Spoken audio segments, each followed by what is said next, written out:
मेरा एक, क्योंकि सर के साथ ही सवाल था जो सर ने पूछा था, राम ये कर्मकांड पूजा की वस्तु है या राम जीवन में आत्मसात करने की बात है? ये मैं उस आदमी को पूछता हूं कि जिसने, मुझे लगता है, राम को सबसे ज़्यादा समझने का प्रयास किया भारतवर्ष में, क्योंकि राम का किरदार जिया है आपने, इसलिए राम को समझने का प्रयास किया होगा, नहीं तो इतना बेहतरीन सीरियल बनता नहीं। इसीलिए ये सवाल आपसे। हमारे यहाँ दोनों बातें हैं। जो हमारी संस्कृति है उसमें साकार पूजा भी है, साकार रूप भी है उसमें, और निराकार रूप भी है उसमें। ये डिपेंड्स ऑन कि हम उसको किस तरह से लेना चाहते हैं।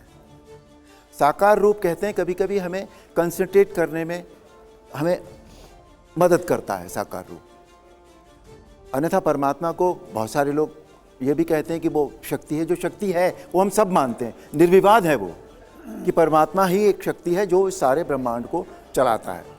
ठीक है, या हम अब अगर हम उससे भी एक कदम और आगे जाएं तो हम ये कहते हैं कि क्या लोग कहते हैं ना, कण कण में भगवान है। नहीं, भगवान में ये कण कण है, पूरे भगवान में ब्रह्मांड है, ब्रह्मांड में भगवान नहीं है। तो डिपेंड्स ऑन कि हम साकार रूप में उसको पूजना चाहते हैं या हम निराकार रूप से उसकी स्तुति करना चाहते हैं, ये हमारे ऊपर डिपेंड करता है। अरुण जी, दोनों सही है। सेकंड पार्ट, अशोक भाई, पूजा की तो बात अलग होगी, आपने तो बता दी, लेकिन राम मेरे हिसाब से क्या ये जीवन में जीने की पद्धति है?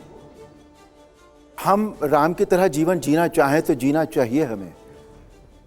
उसका मतलब ये नहीं होता कि राम के जीवन में जो घटनाएं हुई वही घटनाएं हमारे जीवन में भी होनी है। No, I am not saying that. हमें उनके अंदर देखना पड़ेगा कि वो क्या फील था, वो कौन सा भाव था जिसने राम जी को अपने पिता के वचन के लिए अपना राजपाट सब छोड़ देने जाना पड़ा।